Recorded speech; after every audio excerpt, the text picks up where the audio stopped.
தினம் ஒரு தியானம். நீதிமானுக்கு வரும் துன்பங்கள் அநேகமாயிருக்கும், கர்த்தர் அவைகள் எல்லாவற்றிலும் நின்று அவனை விடுவிப்பார்.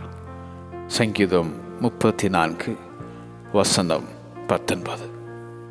தேவரீர் எங்களை சிறுமைப்படுத்தின நாட்களுக்கும் நாங்கள் துன்பத்தை கண்ட வருஷங்களுக்கும் சரியா எங்களை மகிழ்ச்சியாக்கும் என பாடும் தாவீது.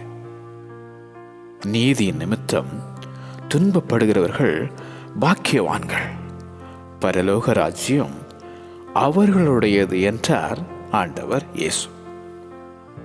கிறிஸ்து இயேசுவுக்குள் தேவ பக்தியாய் நடக்க மனதாயிருக்கிற யாவரும் துன்பப்படுவார்கள் என எழுதும் அப்போஸ்தலனாகிய பவுல். உன் எலும்புகளை எல்லாம் காப்பாற்றுகிறார், அவைகளில் ஒன்றும் முறிக்கப்படுவதில்லை.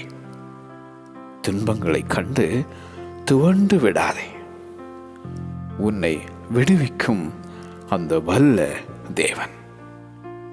நீதிமானுக்கு வரும் துன்பங்கள் அநேகமாயிருக்கும், கர்த்தர் அவைகள் எல்லாவற்றிலும் நின்று அவனை விடுவிப்பார். நீதிமானுக்கு வரும் துன்பங்கள் அநேகமாயிருக்கும், கர்த்தர் அவைகள் எல்லாவற்றிலும் நின்று அவனை விடுவிப்பார். ஆமென்.